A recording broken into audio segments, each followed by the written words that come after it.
po ay isang magandang umaga mga kabagis. Bibisitahin po natin yung ating tinanim na sitaw. Kung pwede nang kuhanin ang mga bunga. Ayan mga kabagis, oh. Napakataba ng ating sitaw. Kala may abono. Marami siyang bulaklak.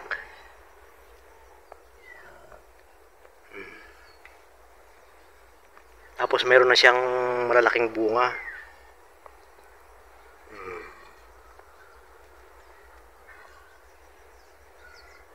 Sa palagay ko po ito pwede nang gulayin. Titingnan natin kung marami-rami na.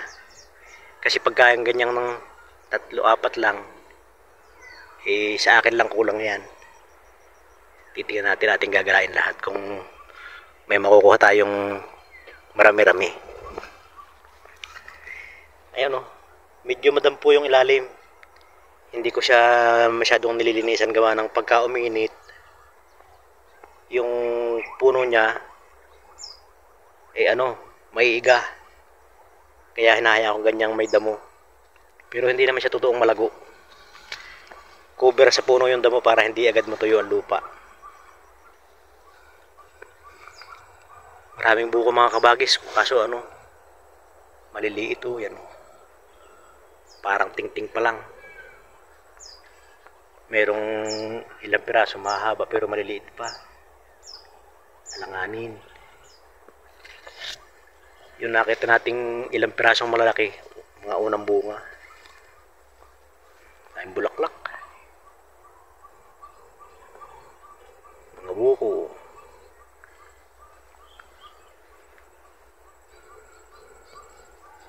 Mga 2 linggo siguro talaga bago makapitas ng marami-rami.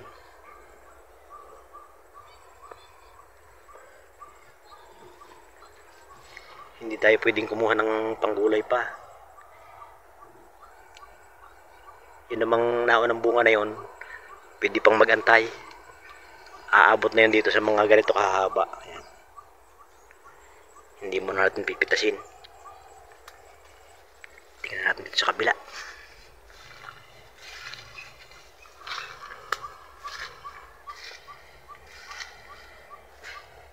Marami din mga kabagis, maraming bunga. Dalawa. Merong isahan lang ang bunga. Daming bulaklak.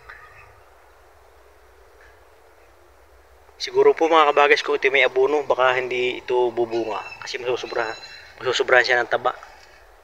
Yan po kasing sitaw, pagka sobrang taba, hindi na bunga ng maganda.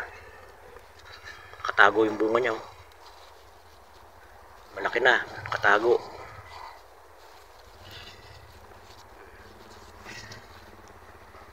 Maganda po nabili nating bini, mahahaba oh.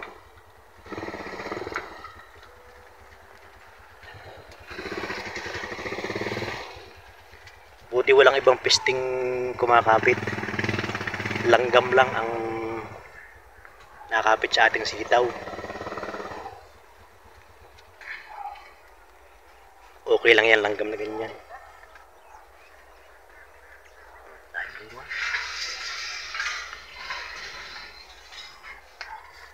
Dalawang linggo talaga bago tayo maka-harvest ng panggulay. Ganyan naman ang bunga oh. Dami. Ayan nga oh, 3. Hindi tayo lugi sa pagtatanim. Pakikinabangan natin yan.